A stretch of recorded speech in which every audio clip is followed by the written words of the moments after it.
Hello, everyone, and welcome to another episode of Anime Lounge Short Flights. Today, we are going to be covering episode 7 of Demon Slayer.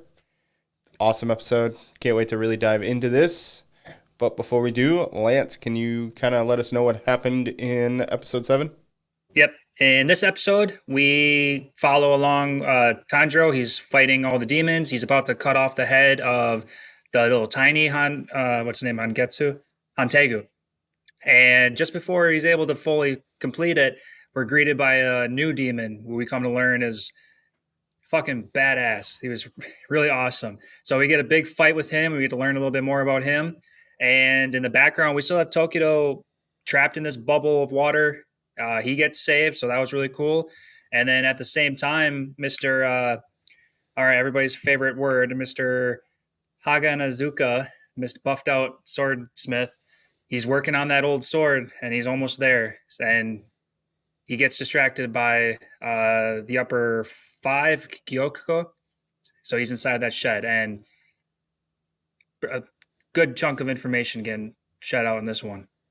Yeah, not distracted. That's the important part. He didn't get distracted. He was just getting attacked by the Gyokuko. Yeah, Yes, that's yeah, a mouthful. yeah. No, his And focus is on that sword, and it's not moving. yeah, it was insane.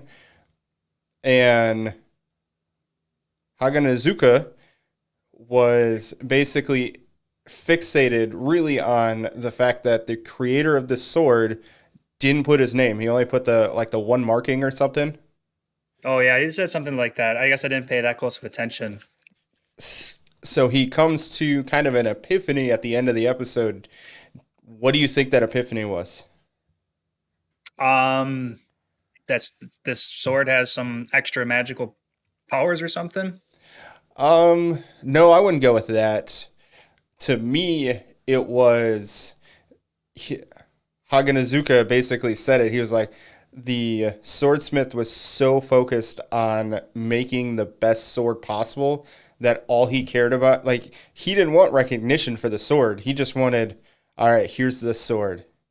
And that to me is what he's going to come to realize, that that's what you have to be. It doesn't matter who makes the sword. It matters if you put your heart and soul and everything you can into it to make it the best sword possible, not just, oh, I'm Haganazuka, I make good swords.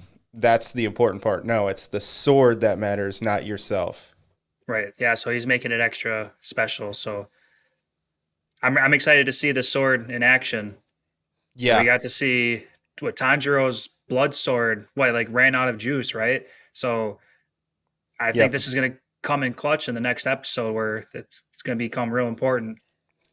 Yeah. Maybe uh, Mitsuri is going to meet the upper four while Tanjiro is fighting him and kind of scave him off. And then Haganazuka is going to give Tanjiro the sword, and that's how he's going to win. Or maybe that's the only thing I can think of, unless somehow Tanjiro does end up winning and then gets to help Tokido, and that's how Tanjiro gets the sword, is because Haganazuka is there, and so Tanjiro finally gets the sword from him at that point. Yeah, because at the point right now, Werner, he's fighting the multi demon guy. I think he's too far away to get access to that sword. So I think he's going to have to him and oh boy, what's his name? Genya are going to finish off the demon brothers, and then when they go help Tokido, that's when we'll get the sword. So maybe it'll take two more episodes at that point. Then Yeah, maybe that's going to be like a last episode, season finale, finale type thing as he finally gets the sword. It is going to be an hour long, so right? that's awesome news that we got. So essentially, we're getting like 13 episodes in this one because we got an hour long first episode, hour long last episode, and it's still 11 episodes. So that's insane. Yeah. So yeah, it's short episode list, but the content is still out there. It's in fact, it's even more than the common core. So Yep. that's exciting. So it's Who is Mitsuri going to help, though? Because that's going to be the question. She hasn't appeared after basically saving the village chief. right? So Yeah, where, I don't know. Now it's so split so evenly down the middle right now. It's like I can see her coming in and helping either of the two. yep. But I kind of want to lean towards maybe helping Tanjiro out because he's not the Hashira, so maybe he's lacking in that little bit of skill. So that's that'd be my lean. Okay.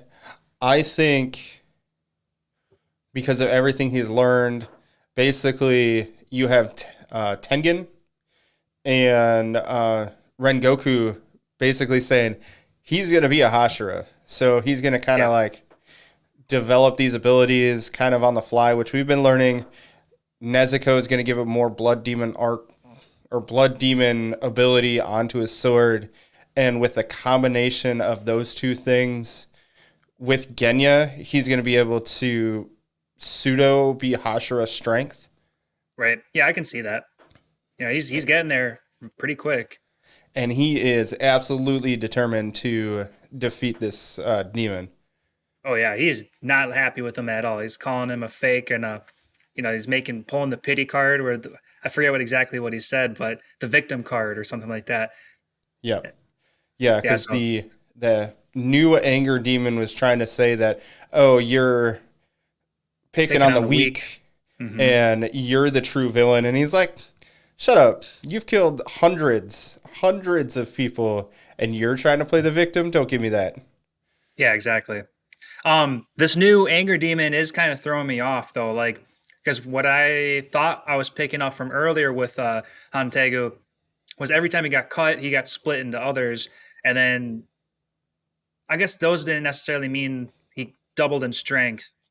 But I guess what I'm trying to say is in the beginning of the season, Hantegu's getting split off left and right. He keeps multiplying, and now we're getting the reverse where he's coming back together. Where now technically there's two pieces to the Hantegu guy again, Yep. but one is super strong and one is super tiny. So I'm wondering like how that all flows together.